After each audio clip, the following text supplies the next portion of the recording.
Hello everyone, I want to welcome you to Around the Globe with Dr. G.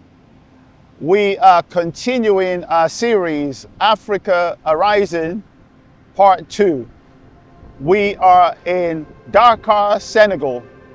It's one of the most beautiful and captivating nations in Africa, perhaps even in the world. We are speaking about the power that comes from arising and the message of arising. Now, I'm going to link this to what the Apostle Paul says in the book of Ephesians when he says, it says this way in Ephesians chapter 5.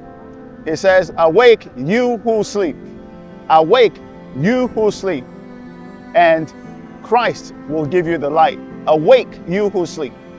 Now, when the apostle is talking about people that are sleeping, he's not talking about people that are literally sleeping. He's not talking about people that are perhaps dead.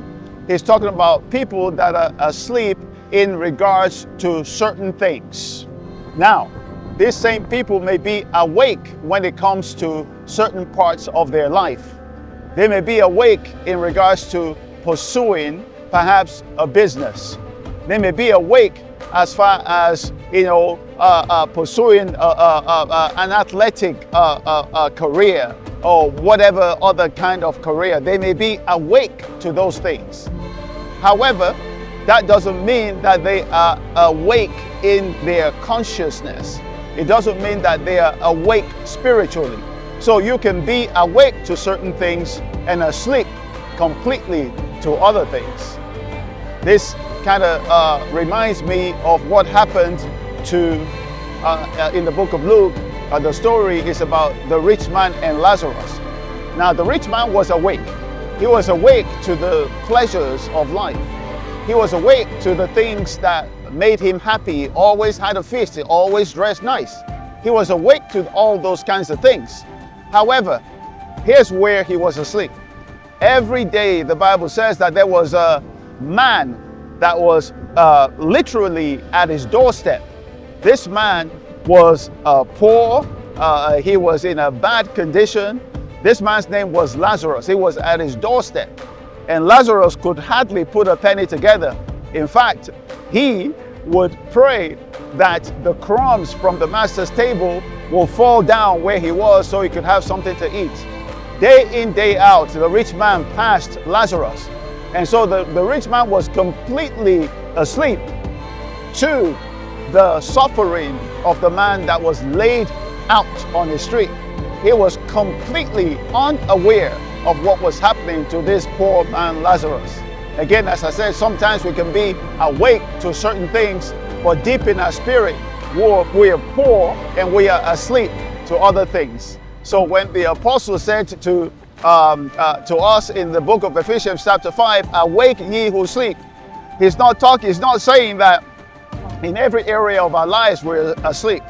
He's saying that there's certain areas, the core areas of our spiritual life that may be dead to the things that are going on around us, dead to the sufferings of people, dead to the voice of God, dead even to the voices that our consciences are trying to prick us and tell us that, wow, this is not right.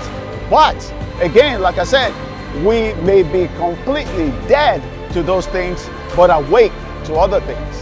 Hey, but the calling today is awake ye who sleep. The nation of the continent of Africa as a whole has to awake. It has to awake to the abundant resources that it has. This nation, Senegal, and even the rest of Africa has to awake to the fact that we have resources that others don't have. And we need to utilize those resources in order to better our own people. That's one of the things that we need to awake to.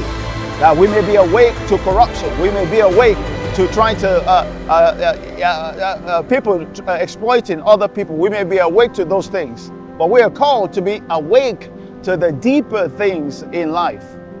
Now, as an individual, are you asleep or you awake? That's a question that only you can ask.